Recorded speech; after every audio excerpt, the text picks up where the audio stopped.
जैसा कि थंबनेल से आपने जान लिया होगा कि ये वीडियो बजट को लेकर बनाया जा रहा है। ये वीडियो हर किसी का देखना जरूरी है। क्यों जरूरी है? क्योंकि हर साल देश में बजट घोषित किया जाता है।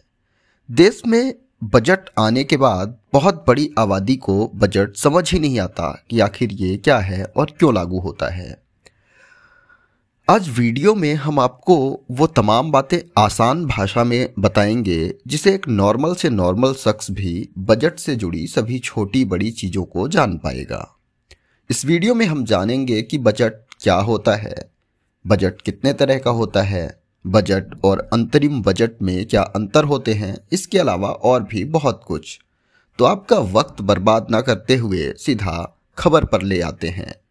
उससे पहले अगर आपने हमारा चैनल सब्सक्राइब नहीं किया है तो प्लीज़ कर लीजिए और बेल नोटिफिकेशन भी ऑन कर लीजिए। नहीं, कोई ज़बरदस्ती नहीं है, अगर आपका मन हो तो, ना हो तो फिर जाने दीजिए, सब्सक्राइबर्स तो आते रहेंगे। चलिए आपका वक्त बर्बाद ना करते हुए सीधा खबर पे ले जाते हैं। केंद्र सरकार हर साल 1 फरवरी को बजट पेश करती है। इस बार केंद्रीय वित्त मंत्री निर्मला सीतारमण अंतरिम बजट 2024 पेश करने वाली हैं। आइए सबसे पहले जान लेते हैं कि बजट क्या होता है। आसान भाषा में कहें तो बजट एक तरह से अनुमानित आमदनी और अनुमानित खर्च का पूरा ब्यौरा होता है। इसे और आसानी से ऐसे समझ लें कि जिस तरह से आप हर महीने अपने घर का बजट बनाते हैं कि कितनी आमदनी है और कितना खर्च करेंगे, इसी तरह सरकार का बजट भी होता है। सरकारी बजट आमतौर पर 1 साल के लिए आमदनी और लागत की रूपरेखा पर तय होता है। सरकार के बजट की समय सीमा 1 अप्रैल से 31 मार्च तक निर्धारित होती है। अब दूसरा सवाल ये आता है कि आखिर बजट होता कितने तरह का है। तो आपको बता दें, बजट के मुख्य तरह से 3 रूप होते हैं। पहला संतुलित बजट, दूसरा सरप्लस बजट और तीसरा घाटा बजट। तो आइए इसे आसानी से समझते हैं। सबसे पहले संतुलित बजट को जान लेते हैं। ये बजट इस विचार पर आधारित होता है कि सरकार का खर्च उसकी आमदनी से अधिक नहीं होना चाहिए। इस तरह का बजट तब लाया जाता है जब आर्थिक स्थिति ठीक नहीं होती और फिजूल खर्ची या अतिरिक्त खर्च रोकना होता है। इस तरह के बजट को आगामी संकट या विपरीत परिस्थितियों को देखते हुए लाया जाता है। इसके अलावा दूसरा है सरप्लस बजट, जिसे अधिशेष बजट भी कहा जाता है।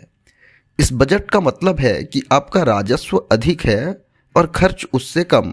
इसका मतलब कि जन कल्याणकारी योजनाओं पर किए गए खर्च की तुलना में सरकार की टैक्स के जरिए होने वाली आय अधिक है, यानी सरकार के पास अधिक पैसा है।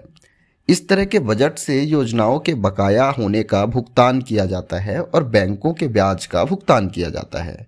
इससे अर्थव्यवस्था को मजबूती मिलती है। इसके अलावा तीसरा और महत्वपूर्ण बजट है घाटा बजट। देखिए, इसका सीधा मतलब है कि आय की तुलना में खर्च अधिक हो रहा है। ऐसी स्थिति में घाटा बजट लाया जाता है। इससे रोजगार दर में सुधार होता है। इस तरह के बजट से मंदी के समय अर्थव्यवस्था को पटरी पर बनाए रखने में मदद मिलती है। इसके अलावा एक और खास बजट होता है जिसे अनुपूरक बजट कहते हैं, यानी सप्लीमेंट्री बजट। अनुपूरक बजट का मतलब है कि अतिरिक्त राशि की जरूरत पड़ना। यह बजट वित्त वर्ष के बीच किसी विभाग या मंत्रालय की किसी योजना में अतिरिक्त राशि खर्च करने के लिए लाया जाता है। अनुपूरक बजट खर्च अनुमान के साथ संसद के पटल पर रखा जाता है। आइए अब जान लेते हैं कि अंतरिम बजट और बजट में क्या अंतर होता है। देखिए, अंतरिम बजट उस साल लाया जाता है जिस साल लोकसभा चुनाव होते हैं।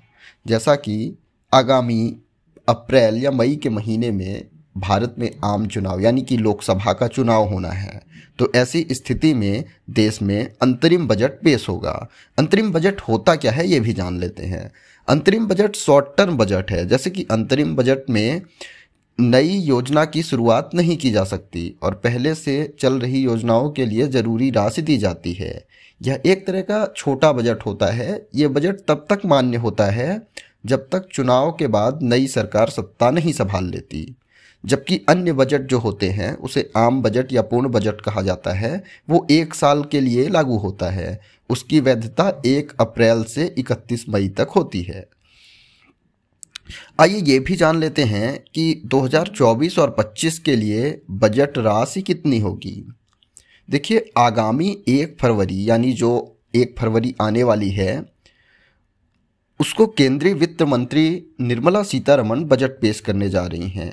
ये बजट अगले वित्तीय वर्ष के लिए यानी 1 अप्रैल 2024 से 31 मार्च 2025 तक अनुमानित आमदनी का खर्च और 2023-24 के लिए सरकार ने करीब 45 लाख करोड़ अनुमानित बजट पेश किया था।